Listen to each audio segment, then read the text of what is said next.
Hello and welcome to yet another episode of the Iraq Football Podcast. Ladies and gentlemen, I am your host Hassanin Bilal, and on this show today we have the grand agent, the man himself, Hashim. I Hashim, made it. I made it, man. The first audition must have gone well. I'm back again. So well, you passed the fans' approval. that's the most important thing. Well, alhamdulillah, Shukran. We're happy to have you here.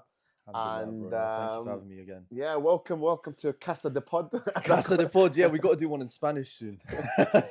Inshallah. Bro, a lot's happened, you know. Two big games. One went as planned. One maybe didn't. Let's discuss everything here today. And where do you want to start with it? So I guess we can start. Obviously, let's take it maybe overall so far, like out of both fine. games. Now, do you know what? Let's take overall. What have you made? And of then the we'll group split stages? game by game. Yeah. What have you made overall of the group stages? We played 4 games now. We have what is it? 7 points. We have 7 points. Yeah, we have 7 and points. we're third behind Jordan on goal difference. Yep. How have you ranked that performance?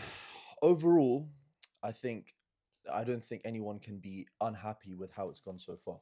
If I'm being honest with you, I think the games at home, we've got the results that we needed, and that's very important. I think if you win your home games, I was saying to you last week, I think as well, the most important thing is our home games in Basra, utilizing Basra to get 3 points. Performances, we can discuss performances, but 3 points at home in both home games so far in Basra, that's, I think, for me, perfect in terms of the home form. Context matters, obviously, with the away point, because I think performance was solid considering the fact we were down to 10 men against Kuwait away, which is always a hostile atmosphere, like we discussed last time. And then obviously we'll come on to the game yesterday against Korea. But again, overall, if we're discussing overall, 7 points from these first 4 games, for me, I think is positive. I think it's definitely positive. But in terms of performances, have Iraq played as well as you wanted or hoped? Yeah, so obviously we're discussing results. That's But one side. I think Performance is another thing. Yes, I think we should discuss both. Yeah. Performances. There's been a lot of talk lately about. I've been reading comments and videos, people talking about, for example, Casas needs to be braver. I had discussions with footballers who think maybe we need to be a bit more brave with the ball. Yeah. Especially in midfield. I've heard this from a few footballers now. I'm not going to mention names, but they feel that we sometimes are paying our opponents way too much respect.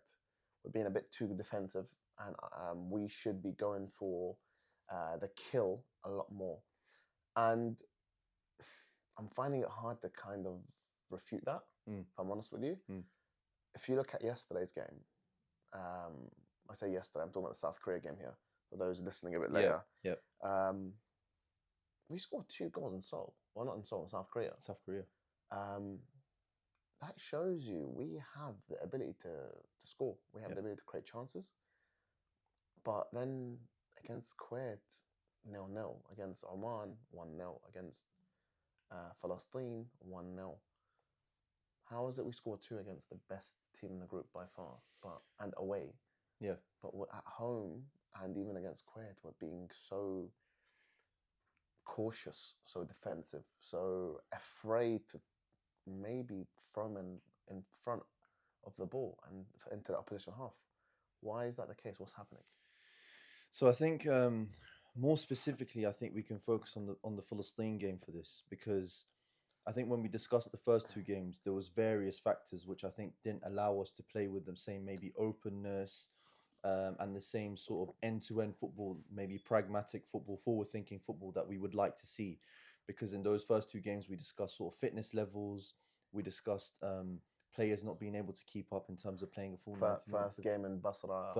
Basra, the heat, loads of different factors. Yeah. Palestine is one game I think we can analyse and say why we didn't be a bit more pragmatic, forward-thinking, direct. For me, I think it's a coaching mentality to instill in players, right? I think for me, when you have nothing to lose against a big nation, you can take more risks, because the result, of course, it's important, like you want a point maybe at least from Korea away, But a performance is also a boost when you play well against the big opposition. It can boost you for the smaller games that you're expected to win. I think against Palestine, as a manager, maybe the evaluation of Casas as a manager, his coaching staff, the mentality they come from is they think that the most important thing for Iraq right now is to qualify. We don't want to over risk players in terms of getting injury. We don't want players to get tired and then be making errors late on in the games. We want a win. That's the most important thing. Whether it's 1-0, whether it's 2-1, whether it's 3-0, 4-0, 5, whatever it is. 3 points, all that counts. 3 points. That's the most important thing for these coaches. As a fan, of course, even as players, you want to play more exciting football. You want to play more forward-thinking football. You don't want to restrict yourself.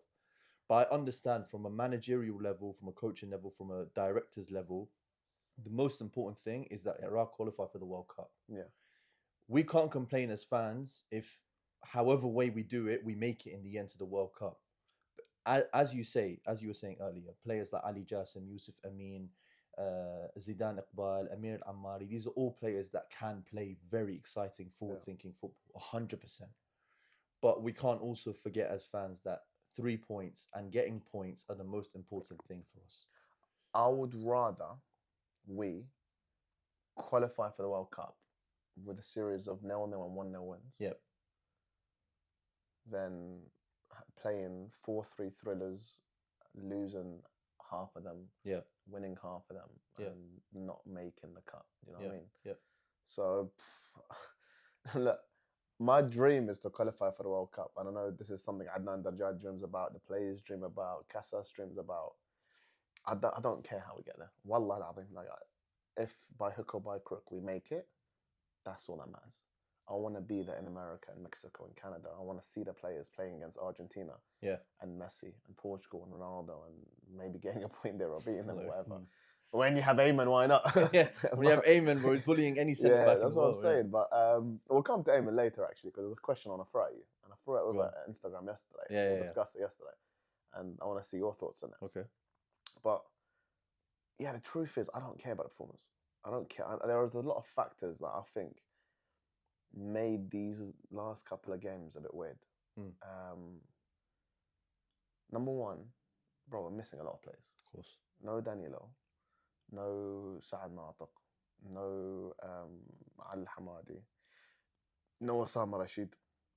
Wherever you think of Osama, the guy's a starter. Yep. And then if you also look at, for example, where we are as a squad, okay, we are in a very weird position where we have a lot of young players, but they're not established with their clubs. Some of them are not really that fit. Some of them are not really able to play the full 90 minutes. And a lot of them are still learning. Yep. So I'm looking at players like Yusuf Amin. I'm looking at players like Cardo Sadiq. I'm looking at players like Alexander Oraha, coming back from injury. Cardo, same with him. Yep. In a year's time, these players, Alex has made a couple of appearances for his first team. Cardo's hopefully, inshallah, back from his injury, established himself at his club, moved up a couple of leagues. Suddenly, we have more options, man. Kevin Yaqub, inshallah, comes back from his injury. I think Kevin, out of all of the players, he's the one that adds the most quality. Yep. And I think the dynamic in the whole squad changes. Was we look at the game yesterday, I heard people saying not Saad Natiq, sorry. Mustafa Sa'adoun was liable for the second goal. I'm looking at that thinking, Ali Faiz, you've got to do better than that. You've got to do better than that. You can't be considering that. Yep.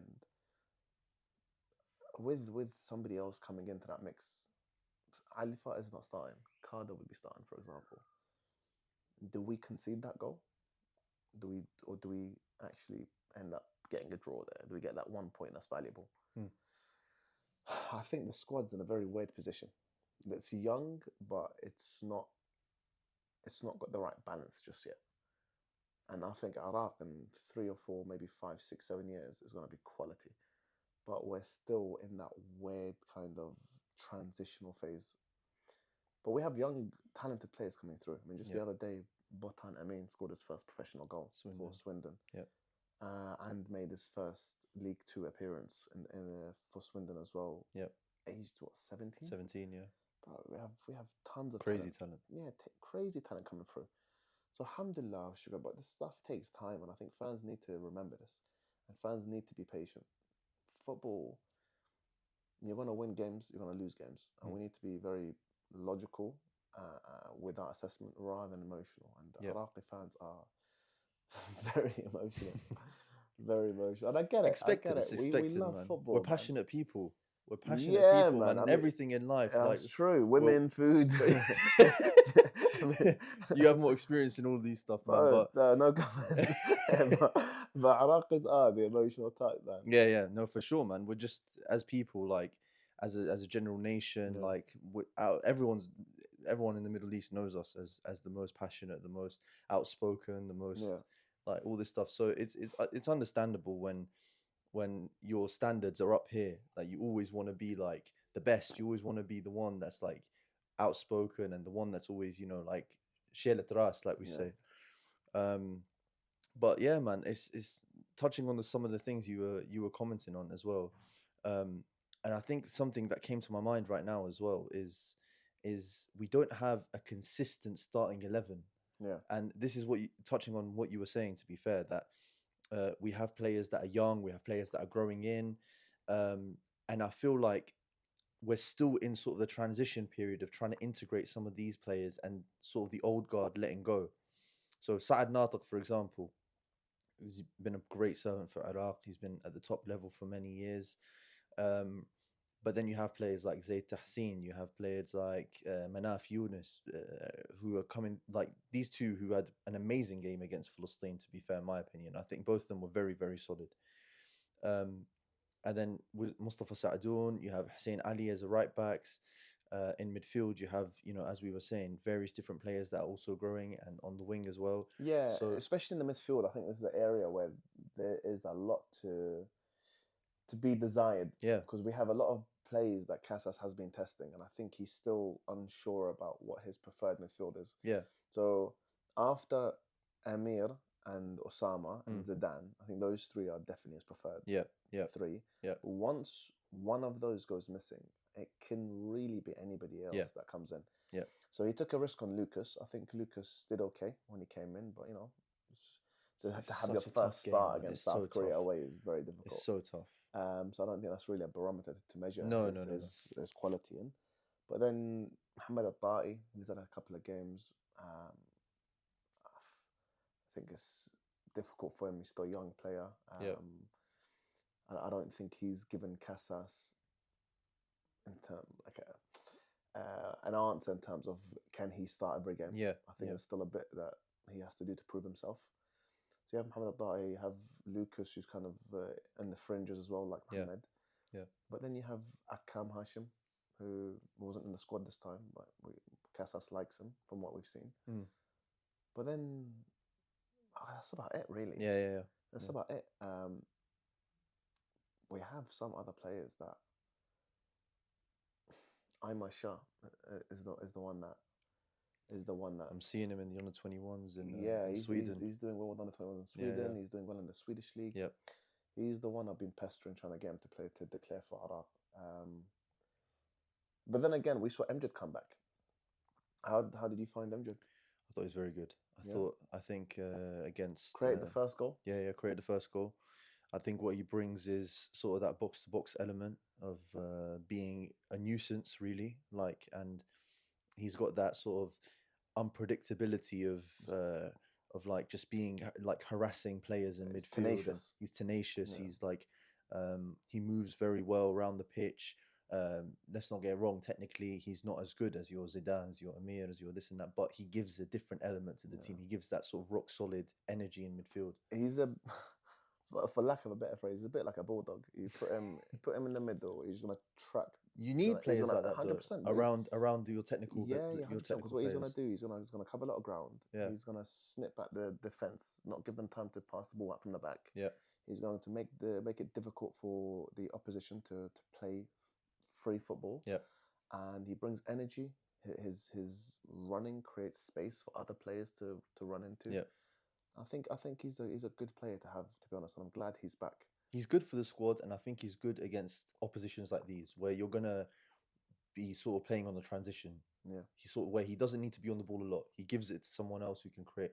When you are a possession-based team, I think that's where he maybe struggles because he's not the player that's going to break down another team for you. Yeah. So against a low block like Palestine or Oman or someone like that, you want to sort of more technically good players in midfield who's going to break down their team. That's where you want your Zidanes. That's where you want your Zidanes, your Amirs, your Osama even, and yeah. So it's true. It's true. But like I said, I think Casas maybe doesn't know his best starting 11 yet. Yeah. Which is a weird thing to say, considering how long he's been in charge. Yeah.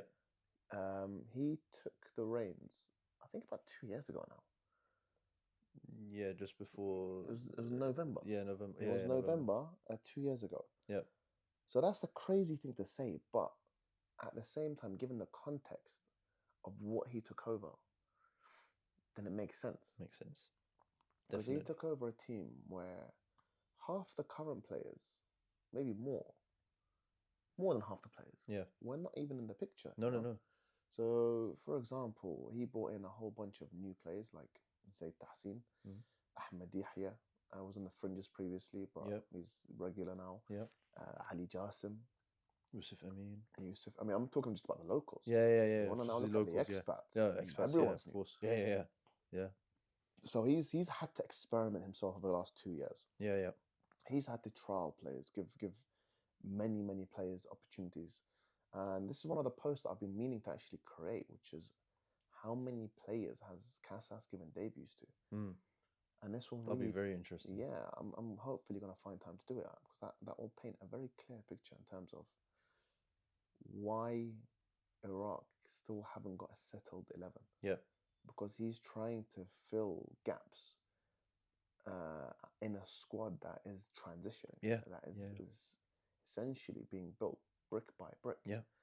So it's frustrating. It's frustrating because when you don't have a clear starting 11, it means that the style of play is going to change depending on the availability of certain players. It means that you're not going to have the same fluidity in the play. Exactly. The same chemistry between the players. Yeah. But when we took over when we took Casas over the Iraqi national squad, we knew it's going to be a project. Yeah. If anybody thought Casas was going to come in and he's going to change things within a year, then you're living in cuckoo land. Yeah, but but the fact that he's already proven to a certain extent what he can make this team. Casas al-Khalij was obviously. But this is the thing I wanted to ask you actually. Yeah, go on. Now that you mention it, go on. Do you think Casas is suffering a consequence now of his own success because he won Casas al-Khalij, because he won the King's Cup, for example, or because his start was so good? Do you think that set expectations way too high? I think it definitely put more sort of, I mean, people think now the process is a bit sped up because for Iraq to look like probably the top 3 best teams in an Asian Cup is not something I expected this quick. I'm not going to lie. Especially since the generation of the players that are doing so well, so young, I didn't think he'll come this early. And players like Aymen stepping up and doing what they're doing. So don't get me wrong. I think from the public, from the general public, from fans, definitely winning a tournament like Casas al-Khalij definitely put pressure. Even though if you look at the context, obviously with a lot of players in other nations that obviously are not playing in their home nation that didn't go and play in that tournament, it's not as highly prestigious as a tournament as Casas Asia or something else. So that obviously that context has to be taken into consideration.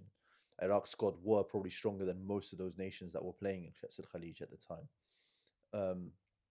But yeah, no, I definitely think there is an added element of pressure on him as a coach now to deliver results as well as playing well, because now fans think that obviously the expectation Iraq is up here now in terms of the nations in Asia, which of course they will be, and they are getting there. Best Adnan Darjal, Yunus Mahmoud have always said the objective for us right now is to get to the World Cup. That's always been the objective. Since the Idara took over, the objective is this current World Cup 2026. To be fair, bro, it hasn't. Yunus Mahmoud has said, if anything, the project is for us to be a good team in 2030. So he looked at it as a 10-year project or Yeah, an yeah. 8-year project when Yeah, Casas came in. And it's understandable because when you look at the current crop, bro, they're babies. Of course. Zidane's a baby. Al Hamadi's a baby. Ali Khalid's a Jassim's a baby. baby, Ali yeah. Jassim's a baby. Like Yeah, these yeah. guys are young Yeah, footballers yeah. who have their whole careers, inshallah, ahead of them. Inshallah. To sit and look at them right now and to put this mad pressure on them is wild, bro. Of course. We talk about them, then you also have like Yusuf Amin's a kid, bro.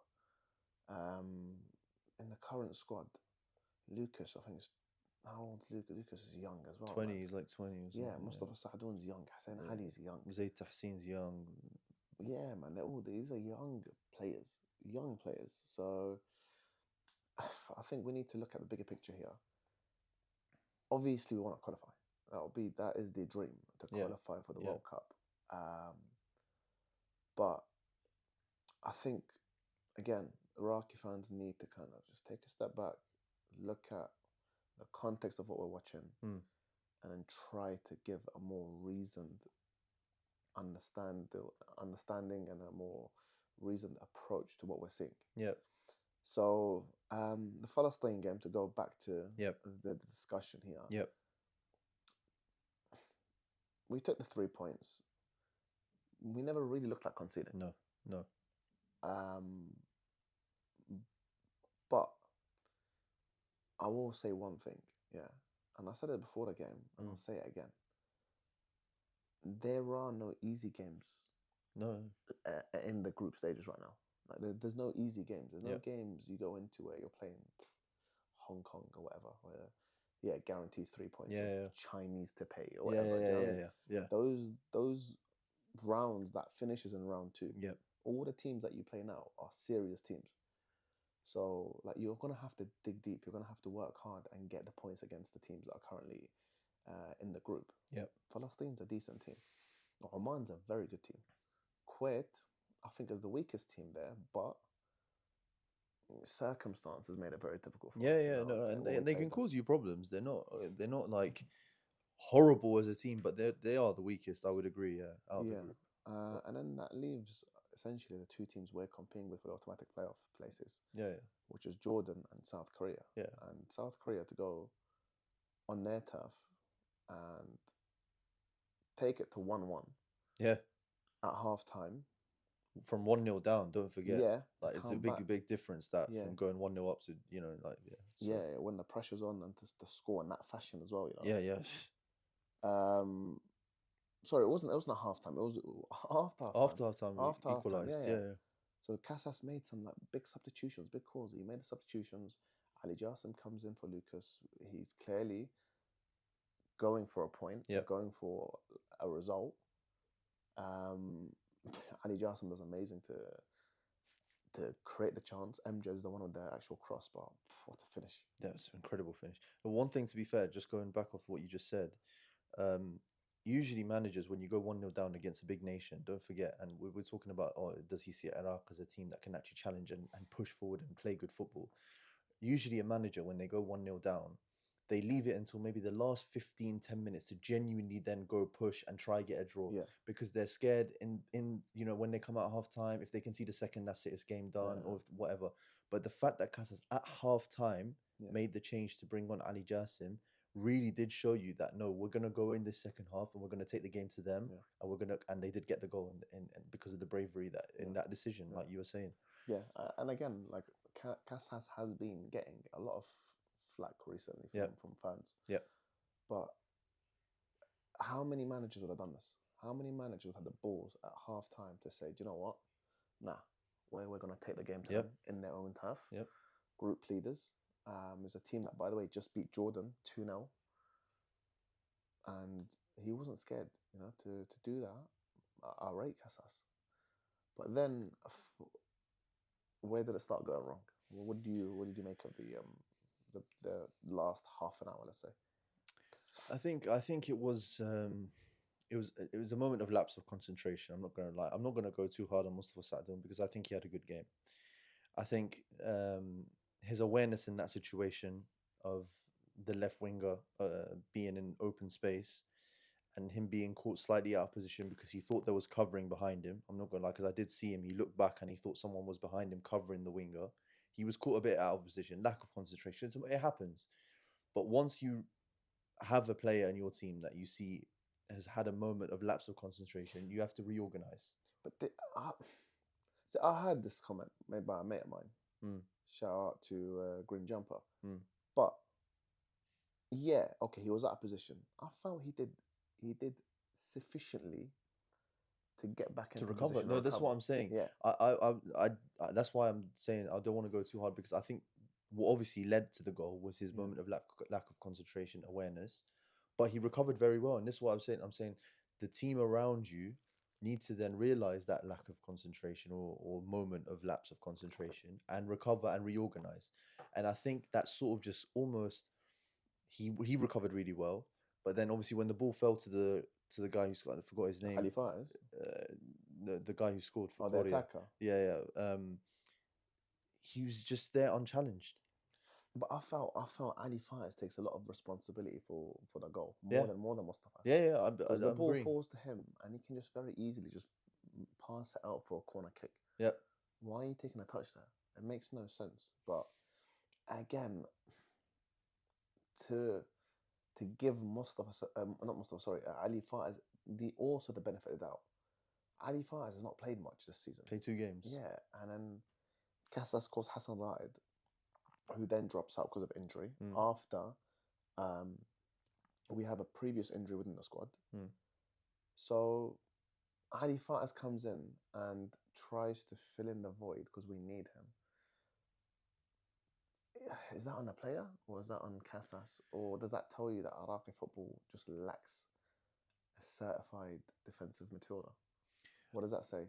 I think, I'm not going to lie. Yeah, a central defender. When I saw the lineup, that was one of the biggest decisions. And I think a lot, when I was seeing social media, it was the biggest decision that surprised everyone. Ali Fires starting. Because firstly, as you were saying, he's only played 2 games this season in the Iraqi league. And he hasn't been playing under Casas for a very long time. Zayd Tahsin had a very good game against Palestine in the first game. Now, the only reason I would understand maybe not starting him or Manaf in this game was maybe tiredness. But I think defensively, Zayd Tahsin is better than Ali Faiz. I think on the ball, Ali Faiz is very good, and he's always proven to be very good. His passing ability, this and that. But I think as a defender, I think Zayd Tahsin's a better defender. Yeah. And he's been in the national team longer. He knows the players around. He knows he's partnered Rabin in the past, so that he knows how he plays. And especially when you're coming up against a team, let's not forget Korea are a team that have a lot of movers. Like their wingers, their striker, they all alternate. They all move around. So you need to have... They're very fluid. They're very fluid. So you need to know how the teammates around you as a defender, how they play, because you need to be aware when he moves here, I need to be here. Whereas if you haven't played a long time together, sometimes you don't know where your teammate is going to be, so it affects your thought pattern and your positioning. So in that case, Ali Faiz hasn't played a lot with Mustafa Saad. Mustafa Saad is only young. He's only come into the team, for a few games now. Him not realizing how he plays definitely can affect, especially when a team, as we're saying, is moving a lot, is causing you problems. But what does that tell you about the quality of centre backs? Like, this is the thing I've been continuously concerned about, and I've flagged this a few times, man. Midfielders, I wouldn't say we're stacked, but we have options, right? Yeah. We talked about Amjad, Lucas, Mohamed Ta'i, Akam, Zidane, Amir, Osama. You have options there. Why is that centre back? We can't seem to produce anyone of quality within the Iraqi league. Like, you watch the Iraqi league. Yeah. What is it, Hashim, that's preventing us from having someone developing in Iraqi football? I mean, historically, we've had ballers there. I'm talking, if you go back to 2007, we have there Ali Rahima. Jasim Ghulam had a good tournament. I don't think he was that good as a player. Yeah. Okay, but Ali Rahima was a certified baller. Yeah. Okay. A little bit forward than that, you had Salam Shakir, quality player. Yeah. Ahmed Ibrahim, whilst he was a bit rash at times. Yeah, but good player. Good player. And then Saad Natiq's had a Natiq, fantastic yeah, career as yeah, well. yeah. Why has it dried up a little bit? I like Zayd Tahsin, Mm. but why is he the only one? Like, why is there no one else coming through the ranks? If you look at the other positions, Mackenzie, Ahmed Yahya have come through the ranks at left back. Yep. On the right, you have, for example, Mustafa Saadoun, who's doing okay. Yep. Even in midfield, you have players here and there, like Akam, we mentioned. Why is it we can't produce good centre-backs in Iraqi football? What is it? I think firstly, when you look at international football, what are the traits that a centre-back needs to have for him to be a successful centre-back? You need to be physically quite good. You need to be good on the ball to a decent level, and you need to have good awareness. Those three things, because international football, we know is slower than club football. It's more patient. It's a lot of simple passes. You don't take risks. You don't do this stuff, right? As a centre-back, if you're error prone, it's very tough for you to be a good international football centre-back because, as we said, it's a simplistic style of football there. You have to do the basics right to be a good centre-back in international football. What I think is, there's two types of centre-back that I've seen from my knowledge, and I don't know if you disagree or agree with this, in Iraqi football. One is the erratic type that we were talking about, that they just take too many risks and therefore commit too many errors, and it just overshadows any good abilities they have because they always give away good chances and give away goals. Yeah. And the other type is the very limited capability centre-back, the one that can't play too much on the ball, the one that just doesn't want the ball at all, the one that maybe in 50-50 duels isn't as aggressive, isn't as sort of commanding. The only crop that come out that we've seen in the national teams are the ones that are sort of a mix of both. Yeah. We're talking about Ahmed Ibrahim, an erratic type, but also to a limited extent that he can be a bit more, pragmatic. He can be a bit more physical. Wins headers. Wins 50-50s. Exactly. And I think that's one trait, and that's another thing that we'll talk about Iraqi football. Iraqi players are very aggressive. They win 50-50s. This is why this squad as well opposes threats to so many of these other nations because they always win their 50-50s. Yeah. That's another thing that we're really realizing.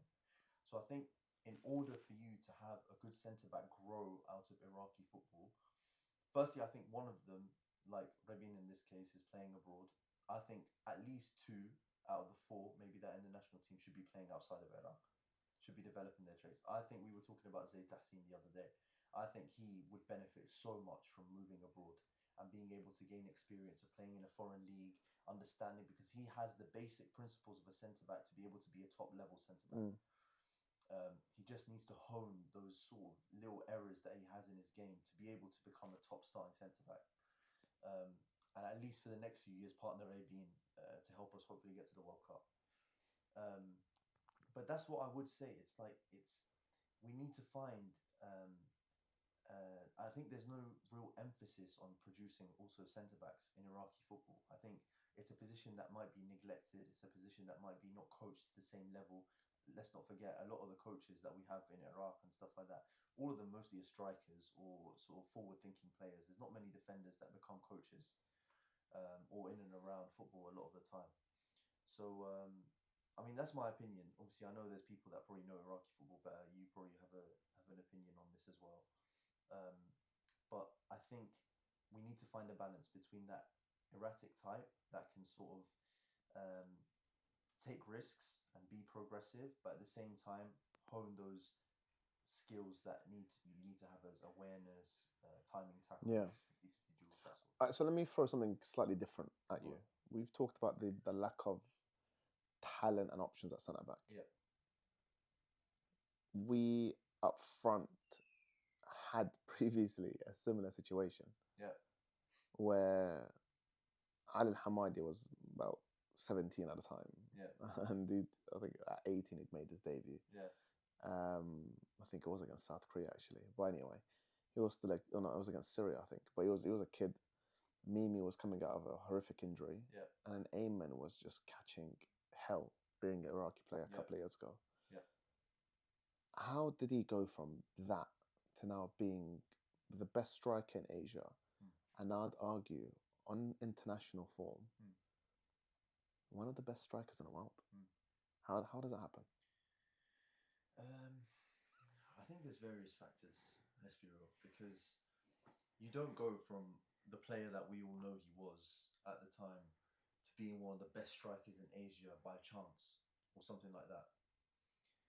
I think one of the biggest things, and I think any player that's sort of struggling in form in their career, whatever, needs to have is a strong mentality. And I think his mentality is one of the strongest I've ever seen. I'm seeing from interviews I've seen of him, um, considering the amount that he got sort of bashed down on social media. Not just social in in the stadium, the stadium, outside the stadium. getting booed every time there's an interview. He's always the scapegoat. It's always Aymen, Aymen. You know, Casas and Pablo and Salvo. So I've met them all on 3 separate occasions. Yeah. And when I asked them how was Iraq, one of the first things they mentioned is that one of the things we don't like is we get stopped in the street, and this was back then. Yeah. And they'll tell us, "Oh, you have to drop Aymen, you have to drop Aymen," and how subhanallah how things change. But he's like one of the biggest icons now. Oh, I think he's the superstar in Iraqi football. Like Zidane Al-Nahbal. I think on Instagram he's like 1.6 million, something like that.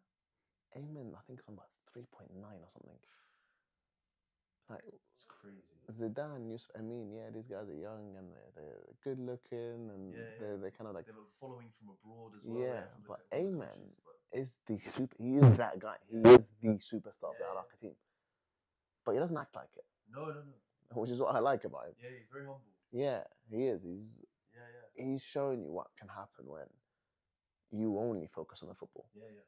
And I think a lot of players kind of do the opposite. Yeah. They start off thinking about football, then they see the followers, and then suddenly, they turn into celebrities and part-time footballers. Yeah, it's true. Aymen is just, he has this elite mindset. Yeah. Of he is going to be successful, and you know what? He's been incredible. Not just this year. I swear to God, if you look at his numbers, he's been bagging in goals for the last 4 years. Yeah. But the reason why he used to catch hell is because even those games when he was scoring, he wasn't winning. Yeah. And that's not on him. Yeah. Just the team wasn't good. Yeah. The team wasn't good, but he was scoring under Katanich. He was scoring under Advocate. And the stats don't lie. Yeah. But Casas, because we're winning now, and because Casas plays a better style of football that suits him more, he's grown in confidence and he's taking chances. Bro, the goal against Korea was ridiculous. Crazy, man. How many players have the balls to do that? I've seen players like Benzema. We're talking about the best, elite. Best here. Suarez, Benzema, these level of players. Yeah, 100%. Do this. Yeah, so it's not a thing you expect out of someone that's played the majority of their career at Iraq. Yeah, which begs the question. Done it as well, to be fair. Yeah, he did it better. He did it better, to be fair. But then again, he played in Portugal. Yeah, he played in Portugal as well. Exactly. Yeah. But so I asked this question yesterday, and I want to throw it at you, and we can leave it at this. Yeah. What does Aymen need to do to be in the conversation of being one of the best strikers in the world? What does he need to do? Because number-wise, he cannot do anything wrong right now. Yeah, I think this is always the case. His global reputation is built by performing at the biggest stage. I think his performances in Casas and the fact he was almost top scorer of the tournament even until the end, even though Iraq got knocked out in the knockouts. That already he gained so much reputation in Asia. Then come the Olympics, and in the Olympics he scores against Argentina. Again, great goal as well. Great goal again, great hitter. Again, rep is building. It's building. If we make it to the World Cup and he scores 1 or 2 goals and already exceeds Ahmed Radi's goal that we have in the World Cup, then a lot of big gifts there. A lot of big gifts. But wallah, he can do it. And if we do make it, he is our main goal threat. So if anyone is going to score, it probably will be him. Yeah, if we make it. If we make it, inshallah. Inshallah. بس we see this, we live here. يعني whenever a player from, I don't know, the Portuguese league is scoring 30 goals, he still doesn't have a global rep that's good enough to be like, yeah, he's one of the best strikers in Europe. Yeah, but if that striker goes for Portugal in the national team and bags 10 goals in a year, that does get recognition. Of course, no. If he does it in the Euros, if he does it in a World Cup, of course. This is what I'm saying. It's if you perform on the biggest stage when the cameras are on you, global TV are on you, then people are like, oh, who's this? He's playing very well. He scored this goal against this nation. Then you start building the rep. But bro, you're an agent and you work with identifying talent and you work with scouts. Yeah. You're telling me there are not some teams in Europe right now not monitoring Aymen Hussein has scored 14 goals and 15 with the Olympic goal in 2014 alone, in 10 months. You're telling me no one's caught like that and said, you know what, there might be a player there worth exploring. I was speaking to you from sort of a fan perspective, of like a global following of a fan perspective. I don't care about that. I want to know from a football perspective. From an insider's perspective in football clubs. That I've seen at different levels, they have different levels of scouting networks. So obviously at the top clubs, they'll have scouts all over, and as you've seen in Como, obviously signing Ali Jassim straight from Iraq. But that wasn't from them watching the Iraqi league. No, it's from him signing up for the Iraqi national team. Yeah, of course. So how is there no team in Italy that's watching Iraq, same as Como, and looking at Aymen thinking, rah, he's on fire? You know what it is? They have to, in Iraq, in order for European team to recognize them, they have to have performed at the national level or a continental level, either in the Asian Champions Cup, the Champions League, or in the national team. Which Aymen's done. Now, 100%, I'm sure there's clubs in Europe at some stage that he has grabbed their attention. You can't have scored and turned up in the Olympics and in the Asia Cup, and no club across Europe knows of and you, World Cup qualifiers, and World Cup qualifiers, and hasn't recognised you.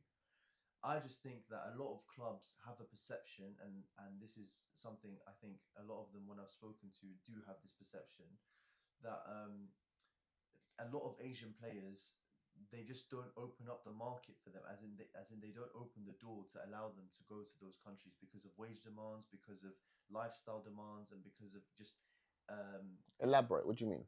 As in, like, I think that there's a perception that maybe an Iraqi player or a Jordanian player or someone who's playing in their nation, who's comfortable, who's a star of their nation, wouldn't want to move outside of the Middle East. That, as in, like, if they were to approach them and sort of try and make something happen in Europe, especially, let's not forget Aymen's age. If we're talking about a 20-year-old player, 19-year-old player, it'll be a different situation because there's an adaptation process. As we've seen with Ali Jassim. Exactly, as we've seen with Ali Jassim. I think they feel like the transition you make at 30 years old, it's going to be too difficult for them to transition lifestyle-wise, play-style-wise, when you're 30, coming into Europe as if you were 19, 20. They might feel like, yeah, he's performing now at a very good level, but why would we go to Iraq to sign a player who's 30 plus, who has probably no resale value in the future, when we can go for a 22-year-old, 23-year-old playing in South America or playing in a more, by their standard, recognized league that's a high level? Yeah. If you get what I'm trying to say. No, I understand that, but I also just think a lot of clubs want players that will come in straight away and perform, right? Yeah. Especially in like a winter transfer window. Yeah. Surely, Aymen, he scored against South Korea now. Yeah. Scored 2 against Japan. Yeah. Scored against Argentina. This guy is proven. Yeah. He's proven at a top level. Yeah. Surely teams should be looking at this thinking, do you know what? There's a player there. Bro, I'll tell you this as a United fan. Yeah. We have, for example, Xerxes, who can't finish a sandwich, and Højlund, who in a great season, I think he scored 17 goals last year. United need a goal scorer. Bro, wallah, Aymen, you put him into this United team, he'll get you goals. It's true, though. It is true. It's true, bro. Wallah, it's true. If you watch United every week, excuse my French, but we're fucking shit. We can't score, bro. We can't score goals. And I think Aymen adds value to this team. Why are United not over this? Like, bro, because think about it. Wallah, from a brand perspective, because United's a different thing. United, Madrid, Barca, these clubs, they sign players. sorry, bro. United signed what's his face? Weghorst last year, bro. Weghorst is Dutch international, bro. And the season before, to be fair, he did bang like 20 goals or whatever in the Bundesliga. Like, I agree with you. Wallah, I agree with you. And Aymen is of a level good enough, as he's proven by the opposition he's played, to be playing in the top league around Europe, around the world. But I'll give you an example. Like, if I go to a club now in Europe, even somewhere like Poland, they ask for max 30-year-old players. Cyprus will ask max 30-year-old players. Greece will ask max 30-year-old players. They'll make very, very small exceptions for players that they know have performed in those leagues previously. But it's very difficult for them to make a bet on signing a player who's 30 plus, has never played in Europe, and expect him to instantly adapt. Because don't forget, bro, we're talking just pure level. There's a different element. Aymen might really hate living somewhere like, I don't know, England or France. Or Yeah, join the club, bro. Do you know what I mean? And then that affects his whole game because he's not comfortable. Yeah. So there's loads of different elements. You know, we're talking about how clubs scout a player. All these elements come into why a club would bring a player. It's not just purely their ability on the pitch. It's true. And Aymen's never left the Middle East, unfortunately, and it's a mentality thing, and clubs don't maybe want to take a risk on that.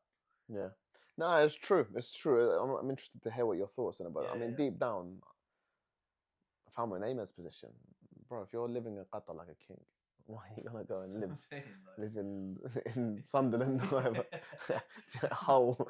Could you imagine him blaring out his Iraqi tunes in his car? No, man. Sunderland, man. Yeah, man. With the rain just against the window. And yeah, exactly, man. But I get it, but it is a bit weird because he's so good. He is so good. I think he is, by Asian standard, a very complete footballer right now. He's the best striker in Asia, easy. in my opinion. Yeah, easy. I don't think anyone comes close. No. At least not in international form. Obviously, you have Son, for example, but as a number 9, bro, he's incredible. Anyway, the last thing we're going to discuss here is the game coming up. Or I would say the 2 big games. Yeah. We face Jordan at home, and then we go away to Oman. 6 points in those 2 games. I think that puts 1 foot into the World Cup. What do you think? 100%, man. For me, it's Are we allowed to talk about that? I don't want to jinx anything. But wallah, Jordan, that's the one. My eyes have been on since the fixtures came That was out. the first one I looked at as well. It was that Jordan game in Basra, because that for me. Bro, I can't wait for that. I can't wait, man. There was a fixture that I'm still so excited. It's only 1 month away now. Yeah. I think less now. Yeah. Isn't it on 14th, I think? Yeah. No, I think it might be 15th actually, 15th. But something like that. I don't know, but I can't wait. I can't wait. It's gonna be nerves up until that game, but the atmosphere is gonna be incredible. Yeah, incredible. Yeah, 100%. Are you gonna go? Well, I wish. I've got so much work, man. I'm doing a masters now. I'm with that. You will, no? I'm gonna try to, but inshallah khair, yeah, we'll see, man. Inshallah. You'll be insane, man. Yeah. Probably one of the best games I think Iraqi football has ever seen in Iraq. 100%. Do you think we can win? They won 4-0 yesterday. They won 4-0 against Oman. Oman are a good team, man. They're a good team. They obviously against Palestine, I saw the game, and Palestine did play, I think, better against them than they did against us. I think we nullified them better. They got battered by Korea.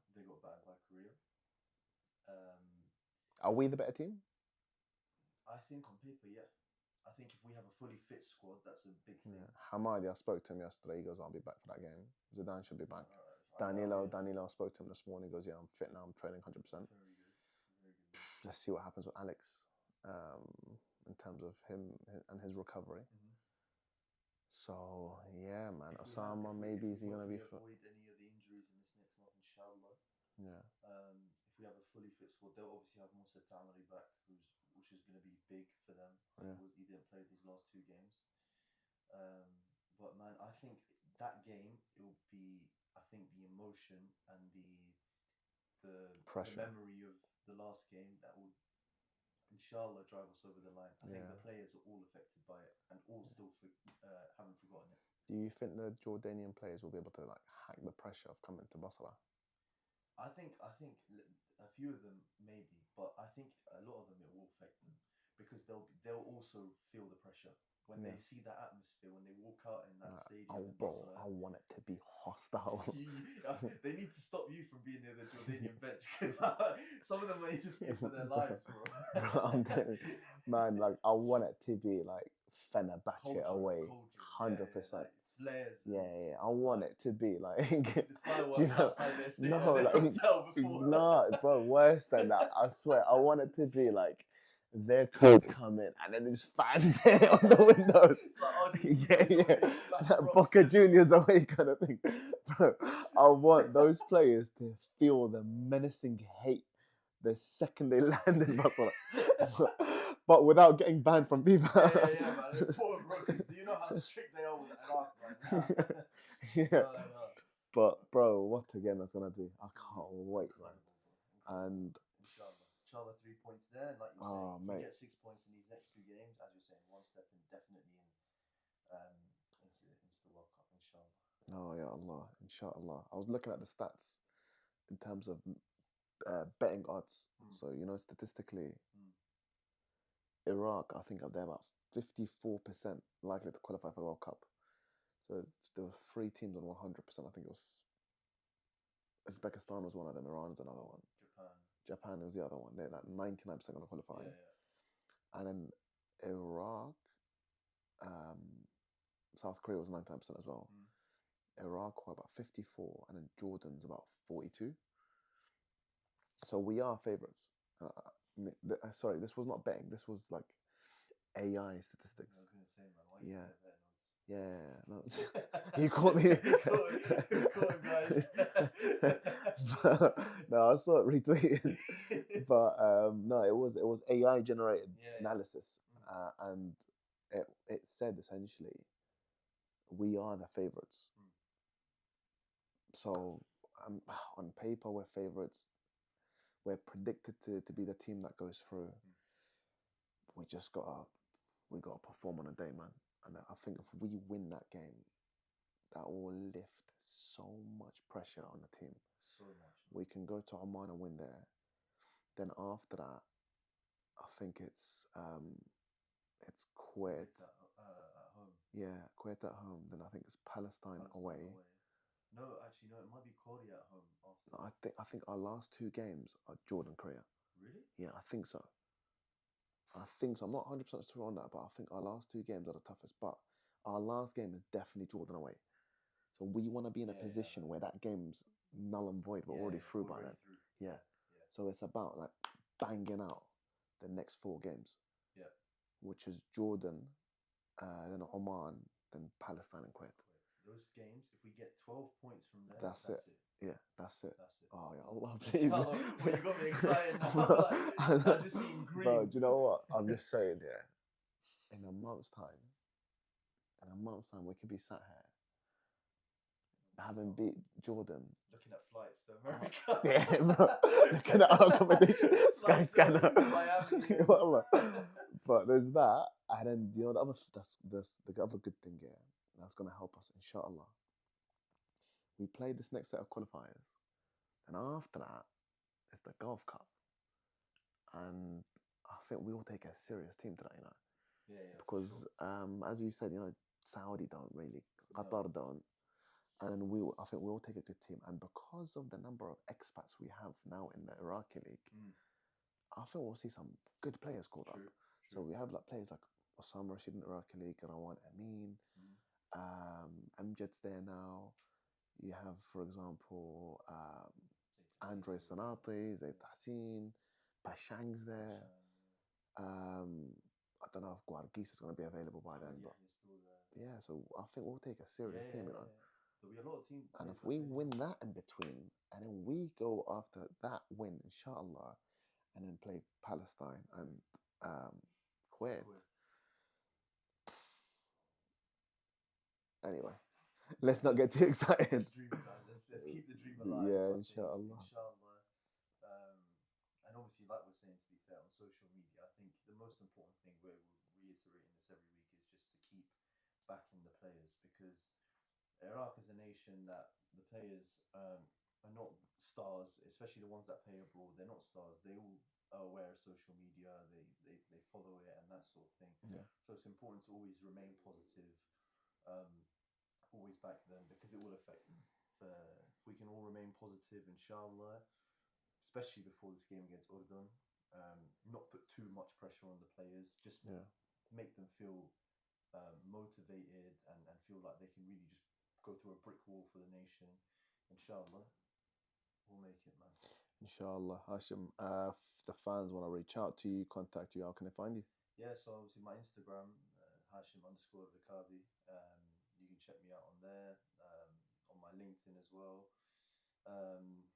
Yeah, just if anyone wants to reach out for anything, whether it's football related or just ask any questions or anything like that, network, contact me. I'm more than happy for anyone to do that. So yeah. Well, Hashim, it's been amazing to have you back on the show. Inshallah, we'll touch base after two big wins against Jordan and Oman in about a month and a bit time. But guys, thank you so much for listening. Once again, this is Hassanin Bilal from the Iraq Football Podcast, and chin up. We lost, but still, it's okay. World Cup's coming. World Cup's coming. Inshallah. Yalla ya Arab. Take care.